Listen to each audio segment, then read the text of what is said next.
Welcome to American Civil War Today. I'm Charles Cummings, the editor. On today's show, we have David Meisky. Is that right? Am I pronouncing that correctly? Meisky? That's right. Okay, David Meisky portrays probably a person that you might not be as familiar with. He portrays William Extra Billy Smith, and I have to confess, my friends usually think of me as the Wizard of the American Civil War, but I'm actually not familiar with Extra Billy Smith, so I'll be learning about him as everyone else out there will be today. So yeah, David Meisky, he's retired from the Fairfax County, Virginia Public Library System and currently lives in the beautiful Shenandoah Valley. He has a background studying history at George Mason University. Spent some time in the DC Army National Guard. Has been a reenactor for the last 12 years, and for the last 7 years has portrayed Extra Billy Smith as a living historian. So welcome to the show today, David. Thank you. Glad to be here. Okay, well, let's just go ahead and get started. Maybe just kind of, actually on last week's show, we had another living historian on, so I think the audience kind of understands what what living historians do now. But maybe can you tell us how you decided to become a living historian? Well, I was lucky in the seventh grade having a teacher that made history very, very interesting, more than just names and dates. So I've been interested in history. And back a dozen years ago, so I got involved in reenacting third person. Third person means you're portraying a generic Confederate infantryman. But then I Union. started looking around, and I started actually doing a program on Civil War money, where I'd talk about the money and display my collection. And through that, I got involved with a group called Lee's Lieutenants, which is a group of living historians who portray, well, obviously General Lee, and we have Jackson and Stewart and the whole congregation. And I got involved with them. And then I started looking around, and it's fun to be a general, so I started looking at people I might portray, and the way I went about it was to get a Civil War encyclopedia and start looking at the pictures of the various Confederate officers and see one that I could somewhat match up with. You want to look as much as possible like that person, and I came across Extra Billy Smith, and I must confess I knew very little about him. But I started studying, and the more I studied, the more interesting he became. And after about a year and a half of studying him, I actually, about 7 years ago, began portraying him. That, of course, doesn't mean that the studying stopped. When you're doing this, you can always find more stuff about your character. Right. Okay. Okay. Well, that's good. Let's go ahead and get into some details then on Extra Billy Smith's life.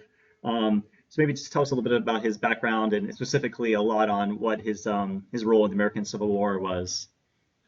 Okay, well, during the war, he was shall we say, mature gentleman. He had been born in 1797 in King George County, Virginia. He had, uh, sorry, yeah, King George County, Virginia. He had become a lawyer in 1818. He had set up a law practice in Culpeper, Virginia. He married there in 1821. Him and his wife would have 11 children, three of whom would die as infants, which at that time was about average. In 1826, he organized a stagecoach line from Washington City to Culpeper, and the following year obtained a contract with the post office to carry the mail over that route. Well, over the next several years, he extended the route south through Charlottesville, Lynchburg, Danville, all the way through the Carolinas to the Georgia state capital, which at that time was Milledgeville. His contract with the post office provided that as each new section opened, he would receive additional compensation because, of course, he's carrying the mail a lot longer distance. And he also increased the frequency from once a week to having the stage leave Washington City every day for the 3-day trip to Lynchburg, and then 3 times a week it would continue on 6 more days to Milledgeville. And again, he received additional compensation because the mail is being delivered at a much uh, faster rate. Well, in 1834, Congress was investigating the post office department. They were auditing the books, noticed all these additional payments for William Smith. Well, one day, Senator Benjamin Lee of Virginia, that's Lee, Leigh, no relation to the general, made a speech in which he referred to the extra payments for Billy Smith. That name stuck, and but extra payments, Billy Smith, is a big mouthful, so it was shortened to Extra Billy Smith. And in fact, the name became so widely known that you didn't have to say Smith. It was like he was a modern rock star or soccer player. You just had to say Extra Billy. So, And what was there actually some shady? Were there actually some shady transactions that had happened? there are all types of stories, uh, some of which I can prove are false. Some of them are good stories about how he got his name. Some of them are bad stories about how he got his name. But that's my story and that's his story, and we'll stick to it. Okay. Well, he was an attorney. He was a businessman. No place left to go but politics. So in 1836, he was elected to the Virginia State Senate, reelected in 1840. But in 41, he resigned and ran for the U.S. House of Representatives and lost the election by 6 votes. However, there were a number of irregularities, so the House of Representatives referred it to the Committee on Elections, who ordered that the election be rerun. It was, and Billy won by about 200 votes, so he became a United States congressman. In 1843, of course, he's up for re-election, and the Whigs, he was a Democrat, the Whigs figured they couldn't defeat him, so they gerrymandered his county of Culpeper into the neighboring district, which was a strong Whig majority. So he lost that election. And in 1843, now he's out of politics, and he moved from Culpeper to Warrenton. Now, if you see what he has written, he writes that he moved to Warrenton because there were better business opportunities and better opportunities for education for his children. If you dig a little deeper beyond his story, basically he was foreclosed on, having been in Congress and in the state Senate for a number of years. His business affairs had declined, so he was broke. So he actually had to sell out his Culpeper property and several others and move to Warrenton. Well, in Warrenton, he concentrated on his law practice. He concentrated on his stagecoach line, and he was doing good. He got out of the red into the black, and in December, though, of 1845, disaster struck. He was elected governor. At this time, the governor was elected by the General Assembly for a 3-year term, and without his knowledge, some of his friends had put his name in as governor, and he was elected. So he was completely surprised to have received that telegram. Right? He writes that he was returning from the Prince William courthouse, and as he rode down the street to his home, one of his neighbors addressed him as Governor Smith. And of course, he asked why, and the neighbor explained that word had just been received of the election. So he did serve as governor for 3 years. A number of interesting things during his administration. He introduced and got passed legislation which allowed local counties to set up free public school systems and to receive state aid for these schools. So the father of free public education in Virginia. This was also the time of the Mexican War. So Virginia raised a regiment, and as governor, Extra Billy was responsible for appointing the officers. And one of the gentlemen he appointed as major of that regiment was Jubal Early, who, of course, we will see they had a lot of association later on. One other thing, and right now and back then, having a bipartisan oh, having something that was very bipartisan was hard to get. But Extra Billy did something which I think demonstrates that the two parties can get along, because every governor since then, I have yet to hear one complain. Extra Billy arranged for the executive mansion in Richmond to receive indoor plumbing. So something that every governor since then has, shall we say, put his stamp of approval on. He left the governor's office December 31st of 48 and found himself broke again. Having again been in Richmond, his business affairs had gone downhill. But this time it was very easy. He just in the spring packed up and headed for California in 1849. Of course, we know what's happening out there in 49.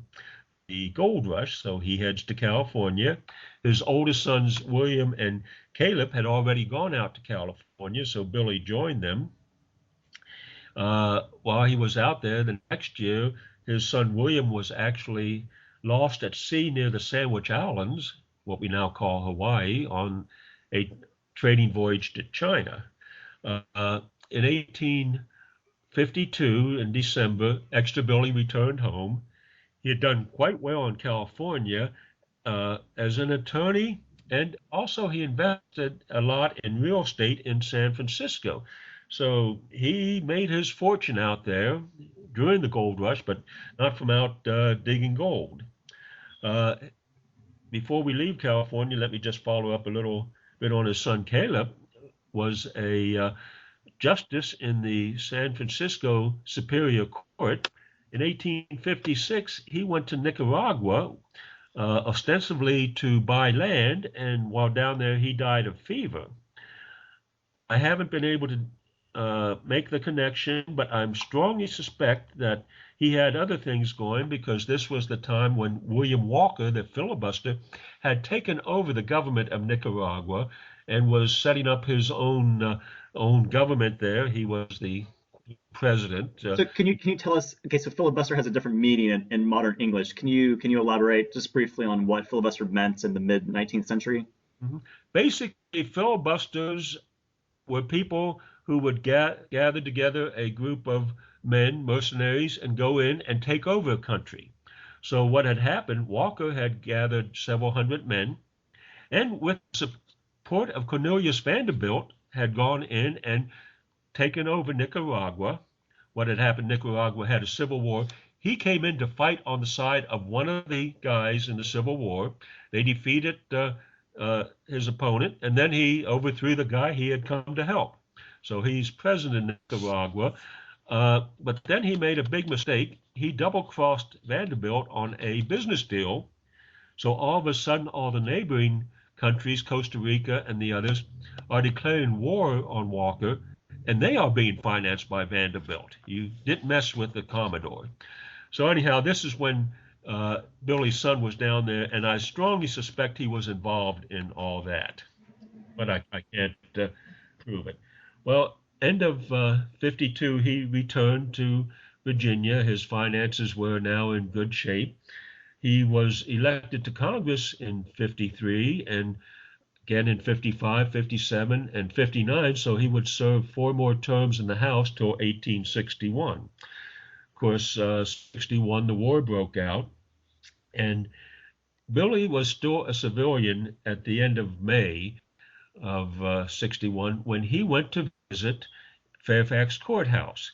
The local infantry unit, the Warrenton Rifles, had been assigned to Fairfax, as had been 2 cavalry companies, one from Rappahannock and one from Prince William County, who were from his congressional district. So these were people that he knew. The commander of the post there was, at that time, Lieutenant Colonel Richard Ewell, who Billy knew. So he's visiting there when, in the morning hours, about 2 a.m. of June 1st, the post was attacked by Union cavalry forces. The Confederate cavalry was scattered. About half the Confederate infantry was scattered when they engaged in the friendly fire incident with the retreating Confederate cavalry. So Extra Billy, who had been staying at a friend's home, arrive down there. And again, it's dark now, 2:33 a.m. in the morning, to find these 45 or so men of the Warrenton Rifles milling about. He asked, "Where's the captain?" Uh, John Marr. No one has seen the captain. It turns out that he had been killed, but in the darkness, no one saw him fall. He was the first Confederate officer killed in action. So Extra Billy asked these men, "Men, you know me," and they all did. "Will you follow me?" They said yes. He forms them up. He marches up the street. They meet Colonel Ewell. They advance. They engage the enemy cavalry and drive him back. So Billy gets his first taste of action as a civilian uh, in the early morning hours of June the 1st. Well, several weeks later, he went to Richmond and visited Governor John Letcher for the purpose of obtaining a commission. Billy thought it was his duty to serve, although Governor Letcher expressed some doubts because of Extra Billy's age. But How old was Extra Billy in 1861? 1861, he was going on 64. Okay, so up there, really, yeah. So at that time, that was uh, fairly old, not as old as I am now, so it doesn't seem as old right now. So anyhow, But the he was. soldier's life is very difficult. It is it is indeed, and that was Governor Letcher's worry. But he was appointed colonel of the 49th Infantry Regiment, Virginia Volunteer Infantry, and the unit was being formed at Manassas from the various independent militia companies as they came in. Well, at the time of the first Battle of Manassas, only 3 companies had reported so far. But these 3 companies were heavily engaged. They had been down at Lewis Ford, and when the fighting started, they came up, took position to the left of General Jackson's brigade. They engaged in the capture of Union artillery and actually suffered 40 casualties out of about 210 men involved, which at this stage of the war was heavy casualties. Later on, it would not be that much. So they were actively engaged there. There are several accounts of Billy taking the flag and leading his men in the charge. So very actively engaged. The army, of course, then went into winter quarters, but in November, uh, Extra Billy, again without running, was elected to the Confederate States House of Representatives. I guess the people in his district got so used to voting for him, it didn't matter if they were sending him to Richmond or to Washington, they'd send him out. So he spent the winter, January, February, in Richmond in the serving in the House, but then when the Confederate forces withdrew from Manassas, he rejoined the army, and the 49th was sent down to serve under General Magruder on the peninsula. They were at the siege of Yorktown, uh, the retreat up the peninsula. They were heavily engaged at the Battle of Seven Pines. Extra Billy received a slight wound in the leg, not serious. Of course, the serious wound in that battle was General Johnston, who was put out of action, and General Lee took command of the army. During the 7 Days campaign, the 49th was serving under General Mahone down to the south, and they did a lot of marching. They were slightly engaged in a couple of actions, but not really heavily engaged at all. Well, in the end of July of 62, the regiment was reassigned.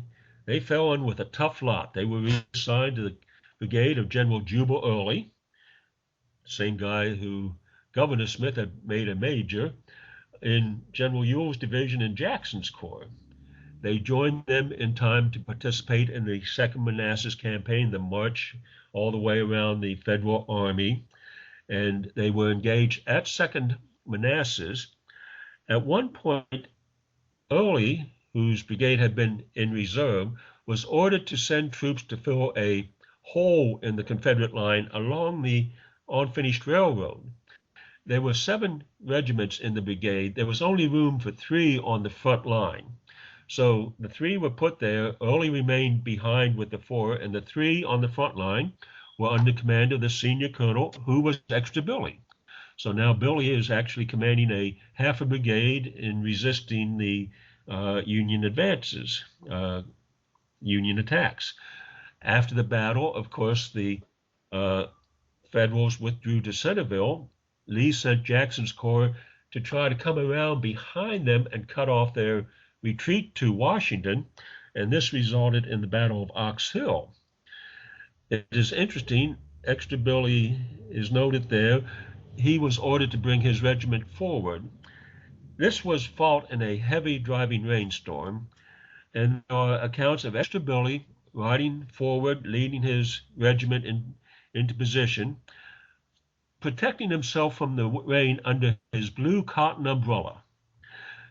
He was somewhat unmilitary. He would wear a beaver top hat, and he carried a blue cotton umbrella, which he used in the hot sun when he was drilling the troops to protect himself in the rain and everything. Not your typical accoutrements for a Confederate general.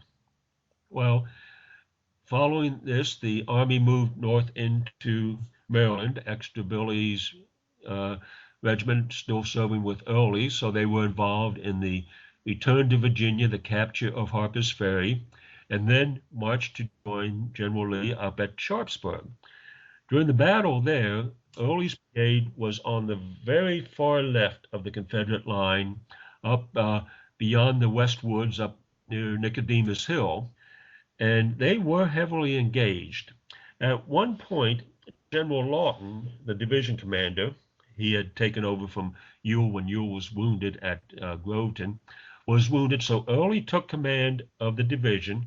Extra Billy took command of the brigade. He held that post for about 10 minutes when he was wounded 3 times in one volley, once in the arm, once in the leg, and very seriously in the left shoulder. Fortunately, it did not hit any bones or arteries or anything, but he would be out of action for about 6 months, recuperating first in Orange and then in Richmond. He was able, while recuperating in Richmond, to resume his seat in the House of Representatives. So he was there January, February. In March, he was promoted to brigadier general. He was able to return to action.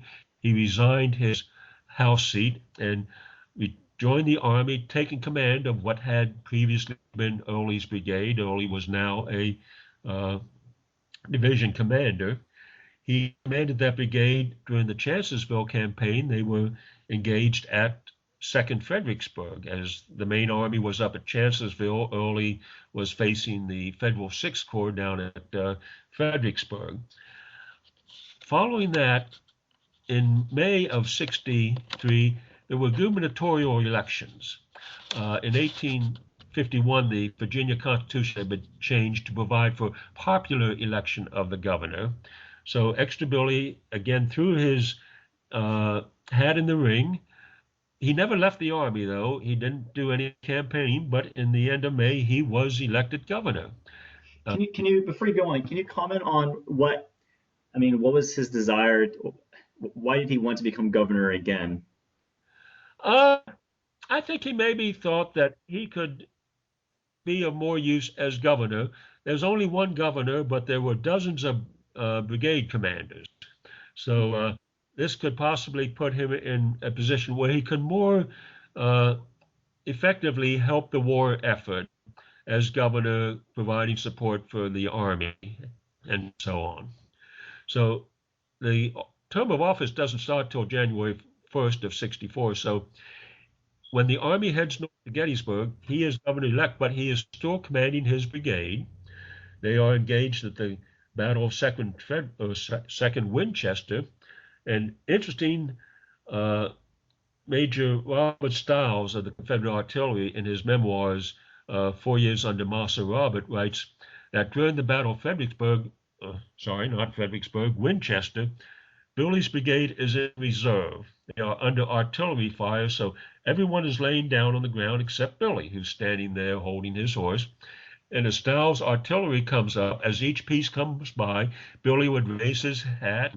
How are you, gentlemen? Glad you could make it. Greet them as they came up to the battle line. Always the politician, I guess.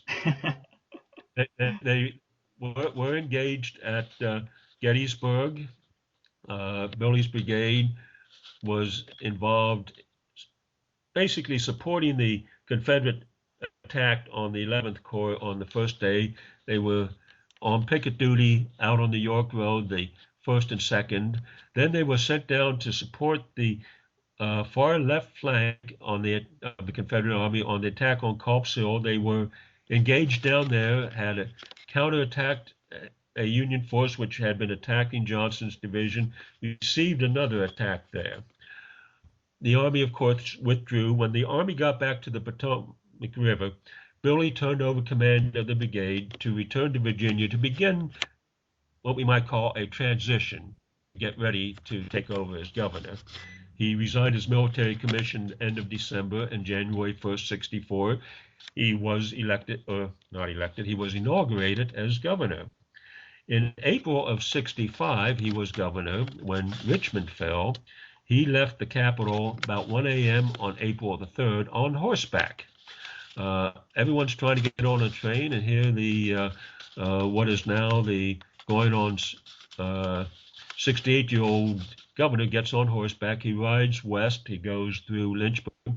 He arrives in Danville on April 10th, about an hour after the word had been received that Lee had surrendered, and President Davis and the Confederate government was packing to head down to the Carolinas. Well, Extra Billy said, I am governor of Virginia. I'm going to stay in Virginia. He stayed in Danville for a week and a half or so. Then when the federal forces approached Danville, he left. He went west and north up to Lynchburg and Stanton, and then down towards Lynchburg again, then east towards Richmond, and ended up about 20 miles west of Richmond. And during this time, the federal government had put a $25,000 reward on his head. So at this point, he was trying to avoid, he didn't want to surrender or meet federal troops. He was trying to avoid federal Union troops at this point. Trying to check out the situation. From Danville, he had actually sent a letter to Ulysses Grant saying that I am the governor of Virginia, I'm serving here. What is the federal government's intentions towards us? And he got an answer back which basically said, in modern terminology, don't call us, we'll call you. Well, he finally sent his son in to Richmond to arrange his surrender. So on June the 8th, this would be one day short of 2 months after Lee surrendered, he went into Richmond, surrendered himself, signed his parole, returned to his home in Warrenton. He was kind of semi-retired. He did engage in politics. He somewhat of an elder statesman. He supported James Kemper for governor. But in 1875, he did serve a term in the Virginia House of Delegates. Now, Extra Billy had not been in the House before, but the other gentleman from Fauquier County, who was about half Billy's age, had previously served in the House. So Billy writes that he was very pleased at being referred to on the floor of the House of Representatives as the junior member from Fauquier. Going on 80 years old. Wow. Yeah. He actually was a candidate for U.S. Senate after that, but was not elected. So he returned to Warrenton. He died in 1887, about 4 months before his 90th birthday. The body was taken to Richmond. It laid and stayed in the Capitol. There was a state funeral. He was buried in Hollywood Cemetery. And in 1906, his statue was erected just behind the State House in Richmond. There are only a few statues there, but one of them is to Extra Billy, who was two-term governor of Virginia. And it is interesting, he is one of only 4 men to serve 2 terms because, of course, in Virginia, you cannot succeed yourself in office. You have to go out and then come back.